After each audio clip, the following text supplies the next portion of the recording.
नमस्कार, आपके साथ मैं हूं समीर अब्बास। भारतवर्ष का नंबर 1 बुलेटिन आप देखने जा रहे हैं। मेरे साथ मेरी सहयोगी प्रीति रघुनंदन भी मौजूद हैं। शुरुआत कर रहे हैं इस वक्त की ताजा और अहम खबर के साथ। एसआईआर की समय सीमा फिर बढ़ा दी गई है।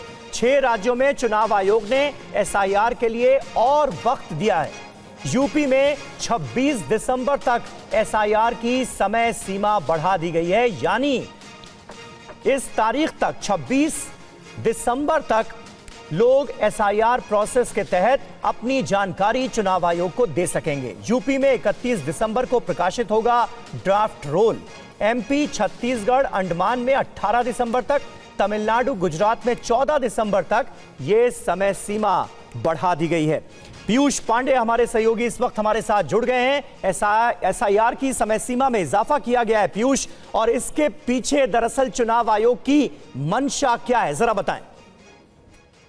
बिल्कुल समीर, देखिए, जो राज्यों के चुनाव अधिकारी थे उनकी तरफ से ये मांग की गई थी चुनाव आयोग से कि काम पूरा नहीं हो पा रहा है ठीक तरीके से, और ऐसी स्थिति में चुनाव आयोग को इस मामले में तिथि को बढ़ा देना चाहिए, और चुनाव आयोग ने आज वही किया। क्योंकि तमिलनाडु और गुजरात की जो रिवाइज्ड एमोनेशन फॉर्म जमा करने की तिथि है वो 14 दिसंबर रखी गई है, जबकि मध्य प्रदेश में यही तिथि 18 रखी गई है, छत्तीसगढ़ में भी 18 दिसंबर रखी गई है, और अंडमान निकोबार में भी 18 रखी गई है। इसके अलावा उत्तर प्रदेश में सर्वाधिक बढ़ोतरी के साथ 26 दिसंबर रखी गई है, और जो रिवाइज्ड ड्राफ्ट रोल आएगा वो अलग अलग तिथियों में रखा गया है। जैसे उत्तर प्रदेश में 31 तारीख को आएगा। इसके अलावा अन्य अलग अलग तिथियों में सभी ड्राफ्ट रोल आएंगे, और उसके बाद आगे प्रक्रिया जो फाइनल रोल के लिए होगी वो अपनाई जाएगी। तो इसके पीछे की सीधी वजह सिर्फ इतनी थी कि जो चुनाव अधिकारी हैं राज्यों के, उनकी ओर से ये मांग की गई कि अभी काम पूरा नहीं हो पा रहा है, तो ऐसी स्थिति में चुनाव आयोग जो समयावधि है वो बढ़ा दे। बहुत शुक्रिया पीयूष आपका इस जानकारी के लिए, इस अपडेट के लिए।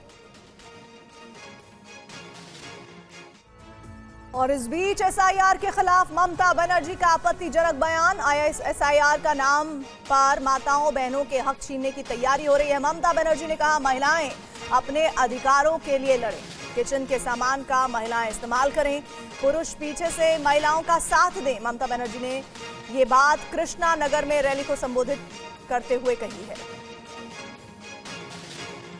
মা বোনদের অধিকার কাড়বে, তারপরে নির্বাচনে দিল্লির পুলিশ নিয়ে এসে মা বোনেদের ভয় দেখাবে কি? মা বোনেরা নাম কাটলে বাড়িতে সব জিনিসপত্র আছে তো, যেগুলো দিয়ে রান্না করেন আছে তো, প্রাণে শক্তি আছে, নাম কাটলে ধরবেন তো, ছেড়ে দেবেন না তো? মেয়েরা সামনে লড়াই করবে আর ছেলেরা পেছনে থাকবে। और आइए खबरों में आगे बढ़ते हैं। गोवा अग्निकांड की तफ्तीश में कई और परतें खुली हैं। लूथरा ब्रदर्स की शेल कंपनियों पर बड़ा पर्दाफाश हुआ है। गोवा अग्निकांड के अभियुक्त सौरव और गौरव लूथरा का काला साम्राज्य अब बेपर्दा हो रहा है। लूथरा ब्रदर्स की शेल कंपनियों का पर्दाफाश हुआ है। नॉर्थ दिल्ली वाले एक ही पते से जुड़ी 42 कंपनियों का सच सामने आया। ऐसे में लूथरा ब्रदर्स अब एक बड़े कॉरपोरेट घोटाले के घेरे में हैं। दस्तावेजों की पड़ताल में सामने आया है कि दोनों भाई कुल 42 कंपनियों से जुड़े हुए हैं। इनमें से ज्यादातर कंपनियों का एक ही पते पर रजिस्ट्रेशन है। वहीं गोवा अग्निकांड पर चश्मदीद ने बताया कि हादसे के वक्त क्लब में 200 से 250 लोग मौजूद थे। किसी ने मेरी मदद नहीं करी, बस चीखती चिल्लाती रही 4-4, 5-5 घंटे वहाँ पर सबके आगे गिड़गिड़ाती रही, मेरी फैमिली को बचाओ, अंदर फंसे लोगों को बाहर निकालो, प्लीज़ कुछ करिए, प्लीज़ कुछ करिए।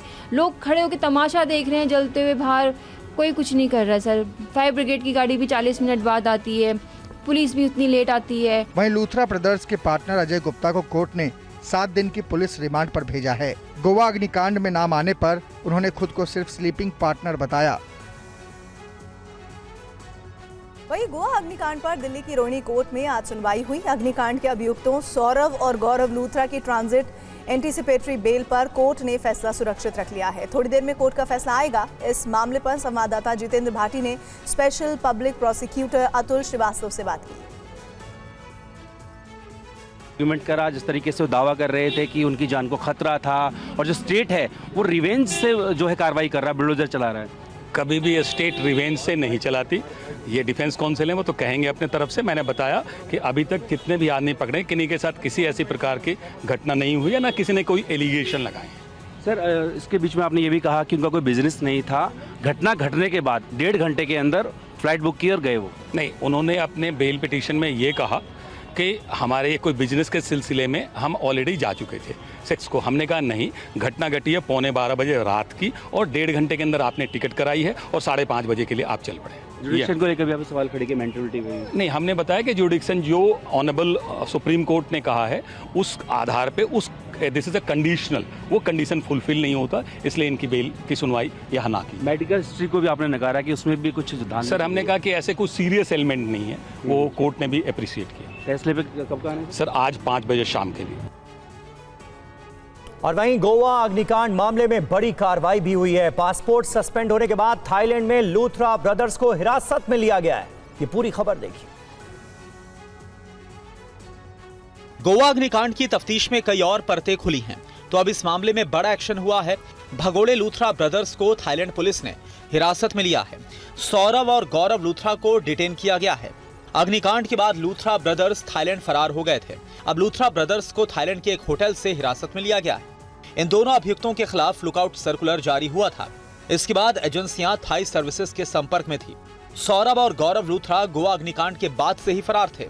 वहीं गोवा के मुख्यमंत्री प्रमोद सावंत ने फिर कहा है कि जांच रिपोर्ट 8 दिनों में आएगी और जहां पर भी नियम तोड़े गए वहां ध्वस्तीकरण किया जाएगा। तो जिसका वायलेशन किया हुआ था उन्होंने, इसलिए उनका हमने ऑलरेडी डेमोलिशन किया है। बाकी भी किसी का वायलेशन इस तरह से मिला तो हम उसका डेफिनेटली, जो हमने ज्वाइंट एनफोर्समेंट कमेटी जो बिठाई है, उनका रिपोर्ट आने के बाद इस तरह के वायलेशन दिखे तो उसका डेमोलिशन हो जाएगा। हादसे से सबक लेते हुए गोवा में ज्वाइंट इंस्पेक्शन मॉनिटरिंग कमेटी ने परनेम, बारदेज और तिसवाड़ी तालुकाओं में कई क्लब्स, बार, रेस्टोरेंट का निरीक्षण किया।